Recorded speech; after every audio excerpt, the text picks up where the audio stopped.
So looking at the notes page for the ellipse, start with the equation, or the equations, but they're identical except for A and B. And the only difference is A is always bigger than B. Again, you don't really have to worry about who's A and who's B, and here's why. As we look at number 1, center's at 2, 3. So in this one, technically speaking, A squared is 25. So A is 5, and B is 4. Again, you know which one's A because A is always the bigger one. More importantly, it doesn't matter which one you call A and which one you call B. What matters more is if it's under X, go that many in the X direction. Okay, so like with the circle, there was only one radius, and you just went that many in all the directions. Here, it's almost like there's an X radius and a Y radius. So if 4 squared is under X, we're going to go 4 left and right. Because 4 is under the X. So again, don't get confused about A and B. I don't want to say it doesn't matter, but for the most part, it doesn't matter. If it's under X, go that many in X. If it's under Y, go that many in Y. So how many up and down should we go from the center? 5.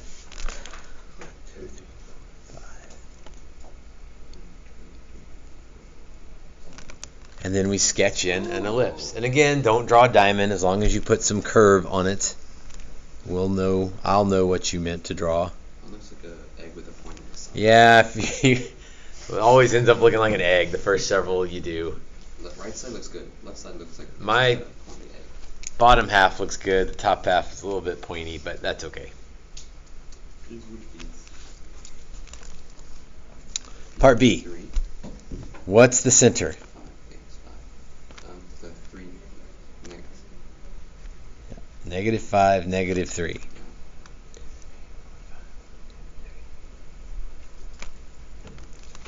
And again, it doesn't really matter who's A and B. What matters is if it's under X, go that many in X. If it's under Y, go that many in Y. So how many left and right are we going to go? 3. And how many up and down are we going to go? 5. And if we want to get technical, A is the bigger one, B is the smaller one. So this is a similar shape to the last one, but it's a little bit more elongated. That's a good way to say it. It's a little bit flatter, more stretched out.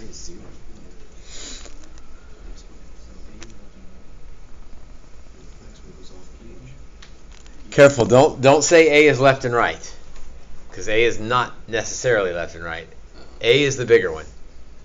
The left and right one is the one under the X. The up and down one is the one under the Y.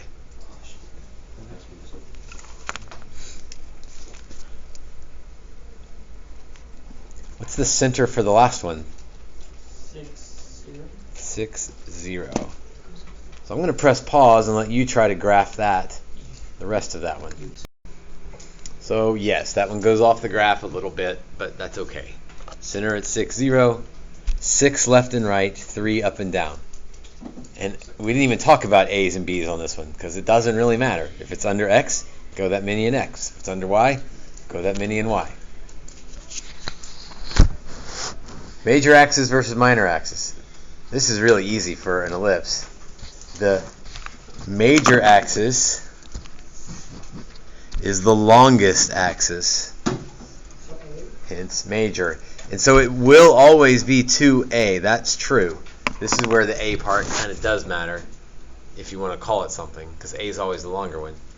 But you still don't have to think about that. If major means longer, then just look at your picture and count the longer one. The minor axis is the shorter one, so that would be 2B. But again, you don't really need to know 2A versus 2B. You just look at the picture. So 2A, what is the length of the major axis in 1A above? So the major axis, that's the long axis in 1A. So that would be that whole length. Make sure you get the entire length.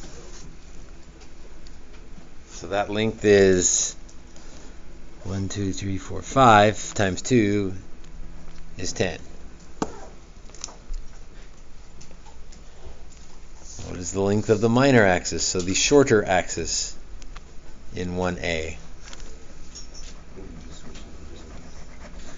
Well, that would be 4 and 4 make 8.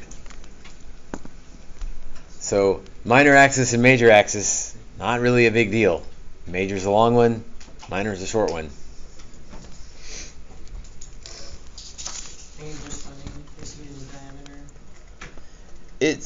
I mean, diameter only goes with circle, so you have to be careful.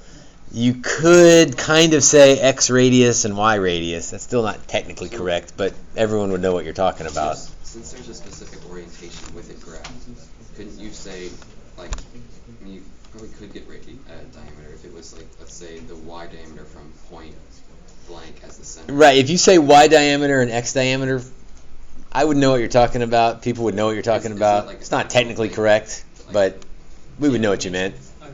Yeah. Or long diameter and short diameter, major axis, minor axis. That's a made-up thing. We don't say y diameter and x diameter. But I think most people would know what you're talking about, especially if you're talking about ellipses. Number 3, center. Okay, that's easy, I think. 6, -9. Ooh, major axis, minor axis without graphing it. So I don't really graph it, but I want to think about graphing it. So how far left and right are we going to go if we were to graph it? 20, major axis? Let's just think about left and right. Under the x 16. is 64, so we would go 8 left and right. 16. So that would be the length would be 16, the full length of that axis. Up and down we'd go 10. So the longer one would be 20. So be careful. The longer one's not 10, because 10, you go 10 up and 10 down, so that makes 20. Yeah, but you could add for the other You side. go 8 left and 8 right, so that makes 16.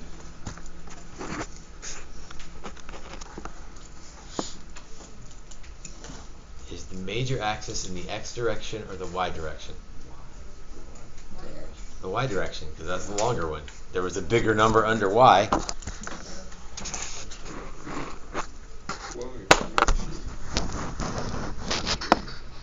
Try number 4. Same question, different starting point. So there's me kind of showing my work. We'd go 9 left and right. We'd go 7 up and down. Center would be at 11, 0. So the major axis length, major just means the long one. Minor means the shorter one.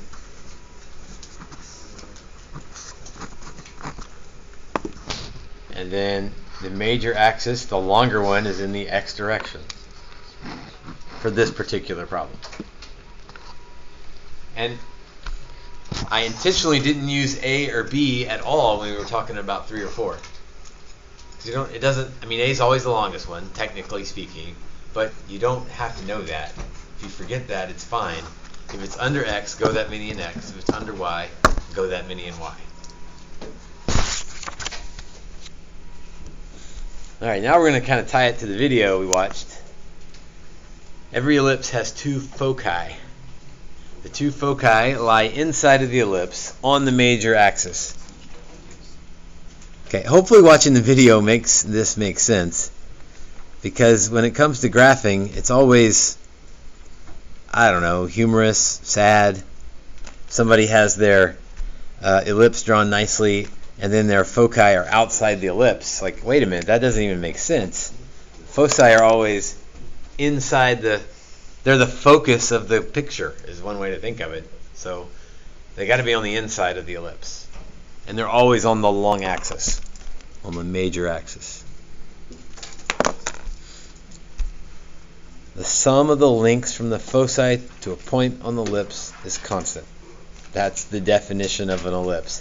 And in fact, if we were really wanting to go crazy with ellipses, you can derive the equation of ellipse using that definition. Like d1 plus d2 equals constant. Now we're not going to do that. Distance formula is square root of, it's really long, and you need to use it twice. And it's where the squares all come from. So for us, we just need to know this idea that, I should use different colors, but those two lengths added together would equal those two lengths would equal those two lengths. Any point you pick on the ellipse, if you add up the distances to focus 1 and focus 2, D1 and D2 added together will always be the same number. That's where an ellipse comes from. Now, to find the foci, use this equation. This gets a little tricky because you know an equation that looks really similar to that. Yeah. Right? Yeah. What equation do you know that looks really similar to that? A squared plus b squared. Yeah, a squared plus b squared equals c squared. You've done that a lot. That's the Pythagorean Theorem, right, for right triangles. So that's not this. This is a minus sign in it, so be careful. Now, here it does matter who's A and who's B, but the good news is if you get them backwards, it won't work. Like, you have to do the big one minus the small one for this one to work. So it's always the big one minus the small one. So again, if you get A and B backwards, you'll figure out pretty quickly that that doesn't even work. All right, number 5. Let's see if we can put this into practice here. Find the foci of the ellipse with this equation. Well, I can't jump straight to the foci. Let's back up and find the center first. -3, 1. Is this going to be a left and right ellipse or an up and down ellipse? Up and down. And how do you know it's up and down? Because the bigger numbers under the y. Yeah, we're going 10 up and down, 8 left and right. So I know this is an up and down ellipse.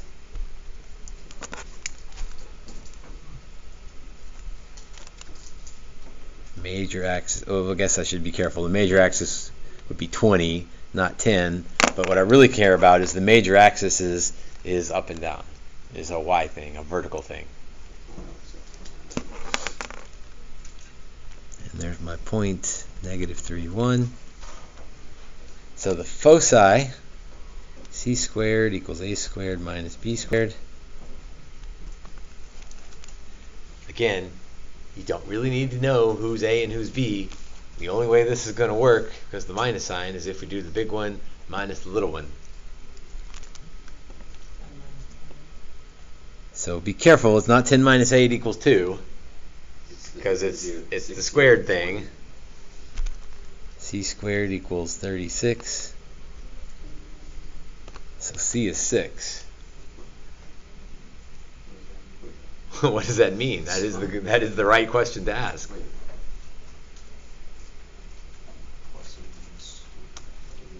Because we should have showed this picture earlier. C is the distance from the center to the focus. C is the distance from the center to the focus.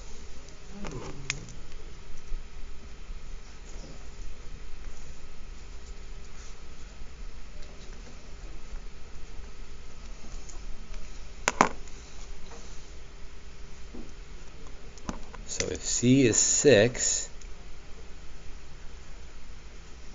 that means we gotta go 6 away from the center. But are we going up and down, or are we going left and right? And it is up and down. How'd you know it was up and down for this one? It's always on the long one. In fact, sometimes it's always on the long one. So for this one, I need to go 6 up and down because the major axis is up and down.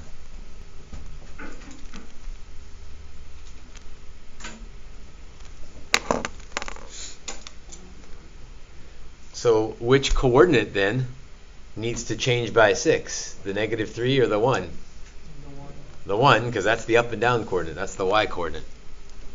So if I go up 6, I'll be at 7. So there's one of my foci. If I go down 6, what would my y coordinate be? -5. -5. What about my x coordinate? -3. It stays the same. It hadn't gone left to right. My x coordinate's the same. It's my y coordinate that changed by 6. So there's my other foci, or my other focus.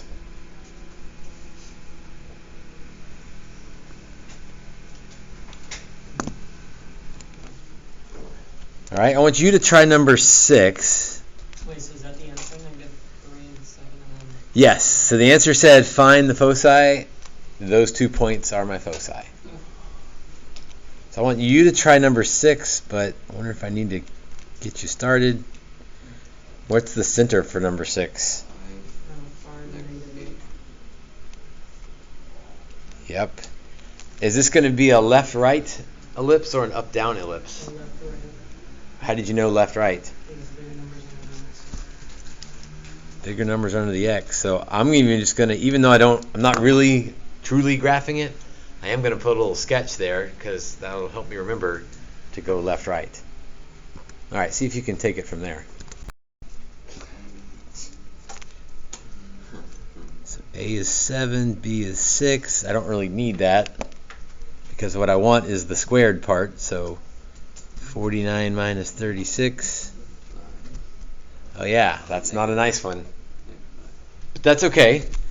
C is square root of 13. This was 5 -8. We already said that we're going left and right. So which coordinate is going to be changed if I want to go left and right? It would be the x coordinate. So, in fact, I'm going to it's not cheating, it's being efficient. I'm going to take my x coordinate and I'm going to go plus and minus square root of 13, comma -8 to get my foci. You don't have to do that, but it saves a little time.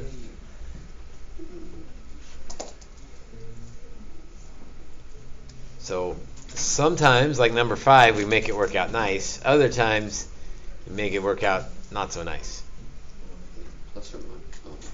If we were graphing this, we would need an estimation for square root of 13, like to put it on the graph.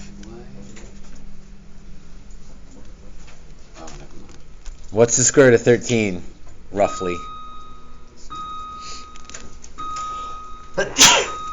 Thank you. What's it between? What's it close to? Square root of 13. Probably 6. No. Well, what's 5. let's see. 2 squared is 4. 3 squared is 9. 6. 4 squared is 16. That's half of 13 is 6.5. This is between 3 and 4. 4 point. So this would just be 3 point something. We'd need a calculator to know. But if we wanted to graph it, we would need to know that it was 3 point something. 3.625. Number 7. Graph the ellipse with that equation. That equation doesn't look good. So let's rearrange things. Very similar to how we did the circle.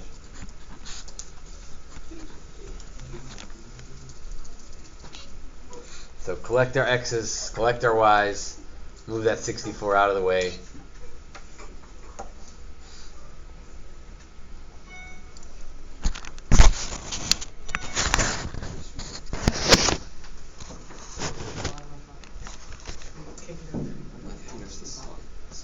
We want to half it, square it, add it, but I don't want to do that yet.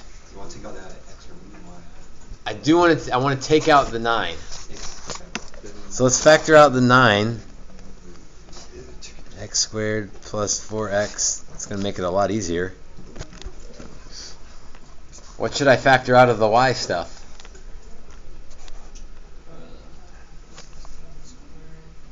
What should I take out of the y stuff? A 4. Be careful, don't take out a 4y. I mean, yes, if you were just factoring that, you would take out a 4y. But we want to leave the y squared so we can complete the square. So don't take out the y squared, or a y, just take out the number. So 4 y squared minus 8y equals negative 64.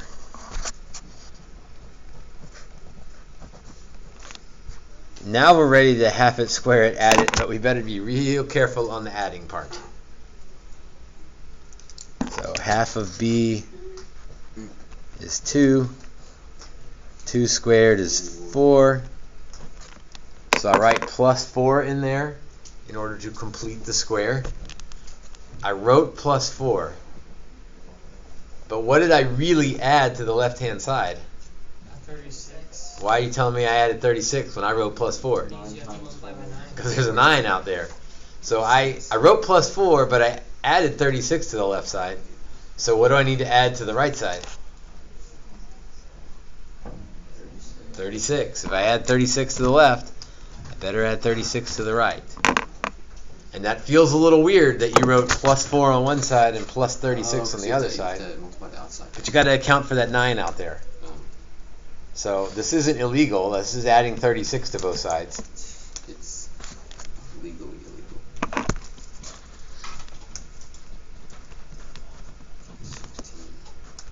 So yes, I'll be careful how you phrase this. I'm going to write plus 16 in order to complete the square. But what did I really just add to the left-hand side? 16 times 4. Right, I wrote plus 16, but because there was a 4 out there,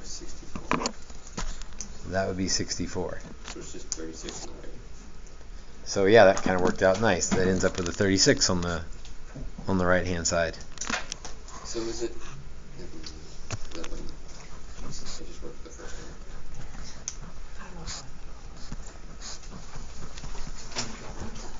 So factor the left.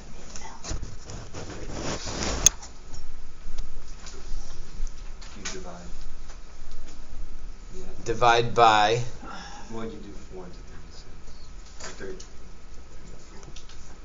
What does an ellipse equation have over here on the right? It's got 30. Because we're trying to make it look like an ellipse equation. If you just So like flip back to page 1. An ellipse equation has 1 on the right hand side. So how could I get a 1 on this side? you divide everything by 9, so you get 9. Well, you're saying divide by 9 and divide by 4. How about I just divide everybody by 36? Yeah, that's what I was saying. That will force there to be a 1 36 on the right hand side. You have more work. And then the 4 and the 36 will reduce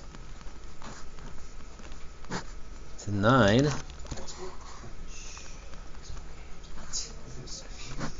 And the 9 and the 36 reduce to 4. And now I've got something that looks like an ellipse equation. Alright, I'm going to press pause and let you graph this on that piece of graph paper. No, you're welcome. Other question? How come you're not multiplying the 2 and 3 by 2? Okay, how come I'm not multiplying the 2 and the 3 by 2? When I did it, I got 6 and 4, and that's how I did No, my graph. it's good. Okay, that's wrong. Is your graph right or? No, 'Cause- it okay. wasn't right. Still. The multiplying by 2 gives you the length of the axis. So my length, my total length across is 4 and 6. These are more like radiuses. Radii, yes. So you got an x radius of 2, so you go left and right 2. So when do you multiply by 2? If it asks for the length of one of these axes, that would be all the way across. Okay. So that would be when you multiply by 2. Just like radius and diameter. You find the radius. If it asks for diameter, you multiply by 2. Thank you. You're welcome. Good question. Both of those were good questions. Number 8. Find the foci of the ellipse with the equation. Well, why don't you first find the equation, then we'll worry about foci. So I'm going to press pause and let you take it and see if you can find the equation in standard form. So group the x stuff, group the y stuff, complete the square. See how far you can get. Yeah, was it just a quick question? Any questions up to that point? I think Will has one. Will, you okay? No. Okay. So I had to do plus 4 and plus 16 because of the 4 outside on the x stuff. On the y stuff, there wasn't anything outside, so plus 9, plus 9. That one was the normal one. That one was fine. So I ended up with 4 on the right-hand side. How'd you get the negative 3? Half of negative 6 is negative 3. Yeah. Square it, I get 9. So that's the plus 9. And then when factoring, I just know it's going to be the minus 3. I don't even have to think about it. And the positive 2. What am I going to divide by? 4. You're always going to divide by whatever number's over there. Wait, so you're just halving the one you're added back into the main equation dish and then putting it down in the x plus 2 thing? Yes. Half it, square it, add it. And the half it always goes into the factoring part. Always. Weird. So x plus 2 squared. The 4's cancel. I did it. I did it. And so you could just leave it without over 1, but I think to make it look like an ellipse, it's probably helpful to write it over 1. Not necessary, but I think helpful. It'd be 1/4 on the other one, right? Well, it's going to be over 4.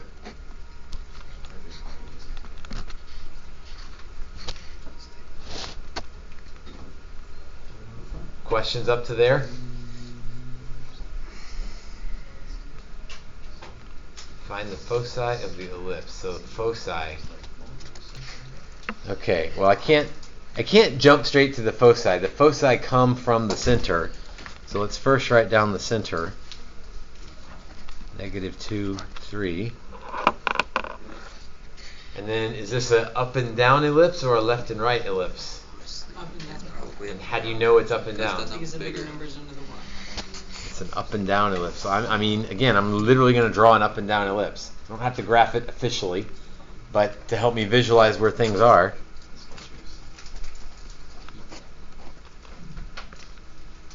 So my foci are going to be up and down.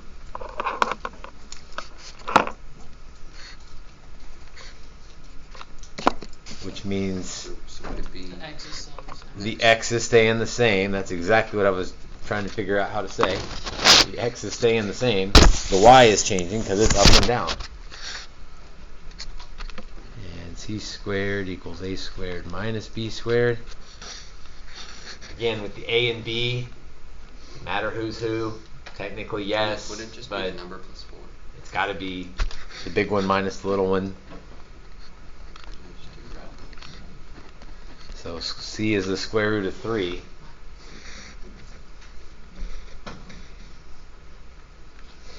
And by the way, it might be even helpful to think, when you have c squared equals 3, that means c is plus or minus the square root of 3. That's a good thing to think about because we do need to go up and down square root of 3. So I'm going to be lazy and say my foci are at negative 2, comma 3 plus or minus the square root of 3.